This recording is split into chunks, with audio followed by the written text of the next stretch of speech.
অঞ্জন কুমার পাল, আপনি আমাদের কাছে আসছিলেন কি সমস্যা নিয়ে আসছিলেন বলেন তো? আমাদের কাছে আমার আসছিলেন আপনি জুন মাসের 11 তারিখে। হুম, হ্যাঁ, কি সমস্যা নিয়ে আসছিলেন বলেন তো? কিছুদিন ধরে আমার রক্ত পড়তো আচ্ছা, এবং মলদ্বারের সাইডে একটা ফোলা ভাব দেখা গেছিল। ব্যথা করতো। ব্যথা করতো, বসলে ব্যথা করতো, বসতে এই পারতাম এই না। সমস্যাটা কতদিন ধরে ছিল? এটা আগে আপনার সাথে সাক্ষাৎ করার আগে 3 মাস, 3 মাস 3 মাস মতো আগে ছিল, থেকে। হ্যাঁ। 3 মাস মতো আগে ছিল। তারপরে আপনি ওর জন্য ওষুধ খেয়েছিলেন কি কোনো হ্যাঁ, জায়গা আমি থেকে? ঢাকা থেকে ট্রিটমেন্ট নিয়েছিলাম, ট্রিটমেন্ট নিয়েছিলেন। নেওয়ার পরে আপনার ভালো হচ্ছিল ভালো না। হচ্ছিল না। তারপরে হচ্ছে আমার খোঁজ কিভাবে পাইলেন? আপনার খোঁজে আমি আসলে ইগনিসিনার একটা ভরসা করার মতো জায়গা। তো হুম। ওখানে দেখলাম যে আপনার এমনি সেখানে তো দেখলাম অনেক আর সার্জন বসে, আরো অনেক সার্জন আছে। আমার কথা কে বললো? এখন সত্যি কথা বলতে আমি নেটে অনেক খোঁজাখুঁজি করার পরে খোঁজার আপনাকে পরে দেখছেন যে আমি হচ্ছে এই যশোরের লাইনের ডিগ্রি ভিতরে, করা হ্যাঁ, যশোরের ভিতরে ভালো থেকে ভালো সার্জারির জন্য। সার্জারির জন্য সবচেয়ে ভিতরে সব থেকে ভালো, এই জন্য আপনি আমার কাছে আসছেন। যার কাছে আপনার এই যে এই সমস্যা নিয়ে আসার পরে আমরা একটা পরীক্ষা দিয়েছিলাম হুম, আপনাকে। হুম। পরীক্ষা দিয়ে বলছিলাম যে হচ্ছে আপনার আসলে এখানে ফিস্টুলা হয়ে গেছে।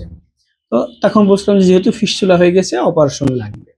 তখন আমরা অপারেশন করছিলাম। অপারেশন করার পর কয়দিন ভর্তি রাখছিলাম আপনাদের? একদিন করতে একদিন। একদিন পরে ছুটি দিয়েছিলাম। তো অপারেশন করার পরে আপনার খাওয়া-দাওয়া বা মানে ঘোরাফেরা করতে কোনো সমস্যা হয় সমস্যা নাই। হয়নি। সমস্যা হয় নাই। তারপরে আমরা কিছু নিয়মকানুন বলছিলাম, কিছু ড্রেসিং বলছিলাম, আপনি করছেন। তারপরে আমাদের কাছে আসছিলেন। ওই সময় বলছিলাম যে অপারেশনের সময় বলছিলাম যে আপনার একটা হেমোরয়েড বা পাইলস আছে। হ্যাঁ, বলছিলাম যে এটা আসলে ওষুধে চলে যাবে। চলে তো বেসিক্যালি আপনারা অপারেশন করছিলাম জুন মাসে। আপনি এখন আসছেন, আপনার এখন তো কোনো সমস্যা হচ্ছে না। সমস্যা নাই। সমস্যা নাই, কিন্তু আপনার ওই যে একটা হেমোরয়েড বা পাইলস ছিল ওইটার কি অবস্থা এটা জানার এইটা জন্য। দেখার জন্য আসছেন হ্যাঁ, বেসিক্যালি। দর্শক, আমরা আসলে উনাকে পেয়েছিলাম। উনি আমাদের কাছে জুন মাসের 11 তারিখে আমার কাছে আসছিল। তারপরে উনি ১ সপ্তাহ পরে অপারেশন হয়েছিল জুন মাসের 15 তারিখে। তো উনার আমরা ভালো হলো যে একটা লং টাইম এর একটা রুগী পাইলাম যে ৬ মাস পরে আমাদের কাছে আসতেছেন। তো উনার এই ৬ মাসের ভিতরে কি হয়েছিল সেই সম্পর্কে আমরা জানতে পারলাম। তো উনার আসলে বেসিক্যালি উনার পুজ বা রক্ত যাইতো ১ম এ, তারপরে পুজ রক্ত যাইতো, ফুলে গেল। উনি আমাদের কাছে আসছিল। আসলে উনার অ্যানাল ফিশার থেকে একটা কমপ্লিকেশন হয়ে ফিস্টুলা হয়ে গেছিল। তো আমরা দেখে শুনে উনার বললাম যেহেতু ফিস্টুলা হয়ে গেছে এটার অপারেশন লাগবে, অপারেশন করছিলাম এবং উনার একটা হেমোরয়েড বা পাইলস ছিল। এই হেমোরয়েড বা পাইলস কিন্তু উনার আমরা অপারেশনের কথা বলছিলাম না। আমরা বলছিলাম যে এটা ওষুধে চলে যাবে। আলহামদুলিল্লাহ উনি আমাদের কাছ থেকে অপারেশন করে হেমোরয়েড বা পাইলসের চিকিৎসা নিয়ে ওষুধ খেয়ে উনি ভালো আছে। উনি জাস্ট ফলো আপ এ আসছিলেন। উনার এমনি কোনো সমস্যা নাই এখন। আমাদের কাছে আসছিলেন।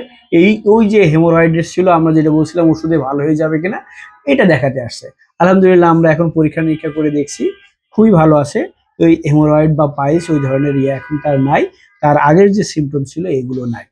তো আমি চেষ্টা করি রুগী কেন আমার কাছে আসবে, আমাকে কিভাবে পাবে।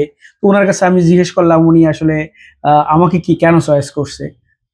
একটা যে বেসেনা প্রতিষ্ঠান, এখানে আসলে ভালো আ রিলাই করার মতো প্রতিষ্ঠান। তারপরে এখানেও আমরা অনেকগুলো সার্জন বসি। তার মধ্যে উনি খোঁজখবর নিয়ে আসে। মানুষ কিন্তু এখন অনেক সচেতন হচ্ছে। মানুষ খুঁজে বেড়াচ্ছে যে আসলে সুপার স্পেশালিস্ট কারা?